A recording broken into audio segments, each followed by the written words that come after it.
As we age, the things we used to do when we were 18, in our 20s, they're not going to work anymore. We have to adapt, we have to adjust our nutrition, the way we work out, how we schedule our time, everything. So this video is if you are struggling to lose weight. I've got a couple of solutions that will definitely help you get back on track. So stay tuned.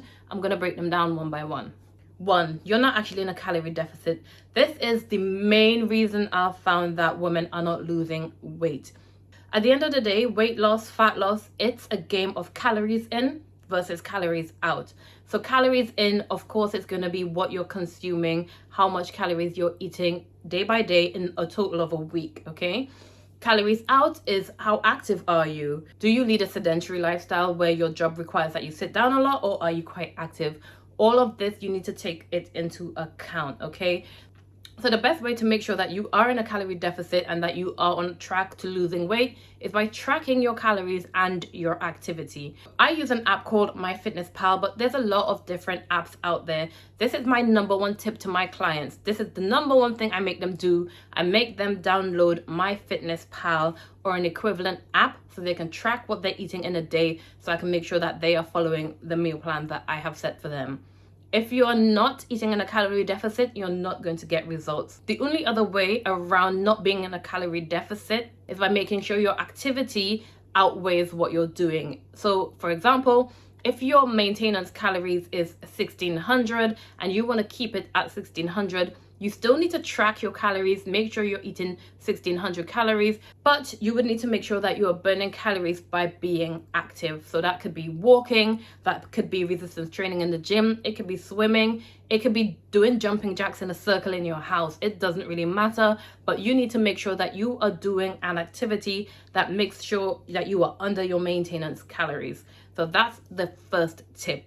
Tracking your calories that you are consuming and tracking how much calories you are burning. Now, of course, the calorie tracking activity trackers aren't 100%, but it's better than nothing.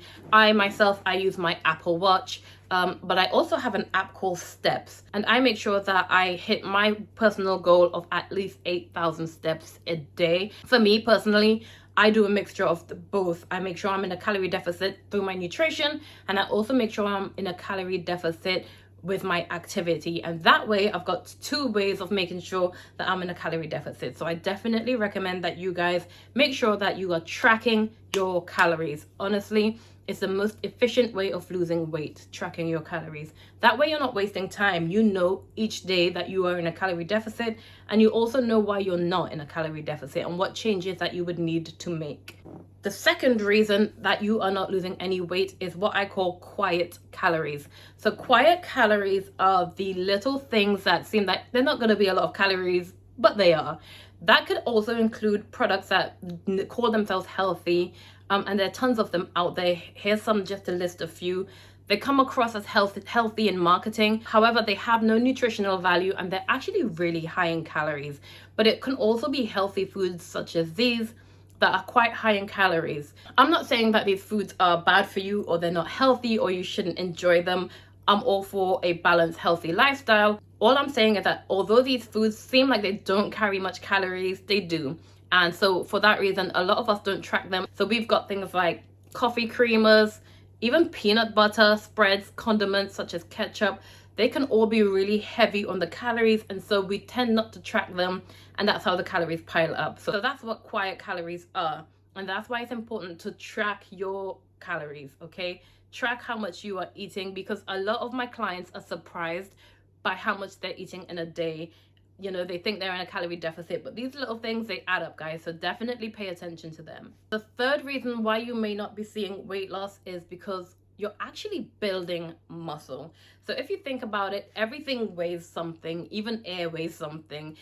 So muscle, even though it's denser and you don't really see it immediately when you're making progress, especially if you have a lot of body fat, it does weigh something. So if you are body recompositioning, you're new to fitness, you could be burning fat but building muscle at the same time. And when that happens, the scale can either stay the same or it can even increase. So that's my favorite reason for why the scale doesn't go down, and I'm sure it's a lot of people's favorites as well. And it can also be a lot of different things as well, which leads on to my third reason, which is The scale is not the end all and be all. You could be losing body fat, but the scale could be saying absolutely nothing based on when you weigh yourself. If you are weighing yourself, well, what I recommend is you weigh yourself on an empty stomach first thing in the day. That keeps it accurate, and that way there's nothing that's altering how much you weigh, okay? So if you get on the scale after you've eaten a meal, after you've even had coffee or a drink of water, that could shift the scale and it could look like you've either not lost any weight or you've gained weight. So what I always tell my clients, yes, we have our weekly check-ins where I check your weight, but it's not the end all and be all. If it's been maybe 1 week and the scale hasn't moved, 2 weeks and the scale has barely moved, I'm not too worried about that, as long as you're being consistent on your nutrition plan, you're being consistent with the workout plan, then I know that you're making progress, but it's just not reflecting on the scale yet, and that's very normal, okay? What I really want to see is you guys taking progress pictures. I recommend you take your progress pictures every month, okay? That's going to be a real reflection on what progress you're making, as well as how are you fitting in your clothes? Is it a little looser in certain areas? Lastly, how do you feel? I feel like a lot of us don't pay attention to how we feel. Are you able to climb the stairs better without breathing heavily? Are you able to run a little bit longer? How are you feeling in yourself? Are you sleeping better? Those are the little things that I want you guys to pay attention to when you're trying to lose weight, okay? I hope you guys enjoyed the video, and I hope it provided you with a lot of information.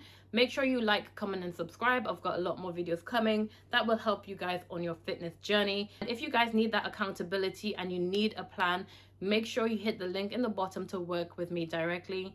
I'll see you guys in the next video. Bye.